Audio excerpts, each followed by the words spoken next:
La tecnología moderna ha explotado en este último siglo con el tema de la telemática, de la teleinformatrónica, que se tendría que decir. La electrónica, la información y la telecomunicación. Las tres cosas juntas, que empezaron por separado cada una, pero que se han ido juntando. Es admirable, los que conocemos a Agustí Chaló desde muy antes, ¿no? Que hace 40 años o 50 que hablaba de la telemática, cuando aún no había ni un ordenador en ninguna parte. Y todo lo que él dijo que pasaría, ha pasado. Es decir, ya ha pasado ya. Es decir, ya existe toda la tecnología actual para poder llevar adelante esta reforma, digamos, económica o monetaria. ¿Qué representaría esto? Pues mira, representaría que cada persona tiene su cuenta corriente en un banco. En la cuenta corriente tiene su poder de compra, digamos, tiene ya su dinero, ¿no? Su propiedad, el dinero en el sentido que hemos dicho primero de económico, el sentido económico de propiedad. Él ya tiene su dinero. Cuando quiere comprar algo o vender algo, entonces se reúne con el comprador o con el vendedor, se reúne con el comprador o con el vendedor para hacer la transacción. Esta transacción, al principio la imaginamos pues rudimentaria en un papelito en el que consta el producto que se compra o que se vende, la cantidad del producto, el precio del producto, el producto de la cantidad por el precio, que es el valor que tiene el producto, si son varios se suman, ¿no? Y después tienes allá lo que vale, el equivalente en dinero. A continuación tiene que haber la fecha, el lugar, tiene que existir el nombre o el equivalente del nombre, o sea, la identificación del comprador, la identificación del vendedor y sus respectivos números de cuenta, ¿no? Entonces ellos escriben este documento va a parar al banco y el banco hace el cambio con el otro banco, ¿no? Hace el cambio de apuntación en la cuenta corriente. Esto que es bastante sencillo, hoy día todavía puede estar mucho más simplificado con los métodos electrónicos, con las tarjetas de crédito, etcétera, que ya podría desaparecer incluso la escritura material, ¿no? Que quedará todo informatizado y nada más. Entonces, hay un miedo de que este sistema impide o ataca el secreto bancario. Es decir, quedará todo escrito y por tanto la gente tiene miedo de que se sepa lo que va a hacer.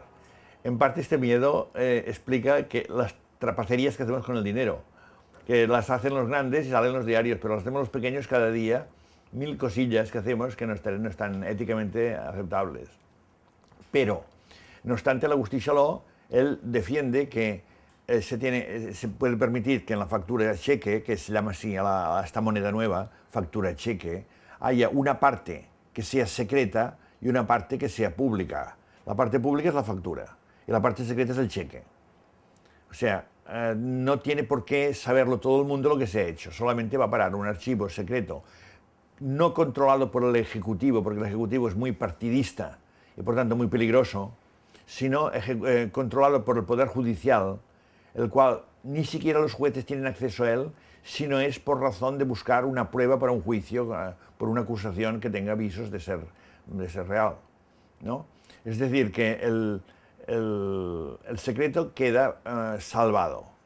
Evidentemente pueden haber trampas, pueden haber filtraciones, etcétera, pero todas estas filtraciones y trampas disminuyen mucho porque tienen que ser pagadas también con dinero de esta clase. Y entonces se descubre más fácilmente y por tanto se evita más fácilmente con esta clase de moneda.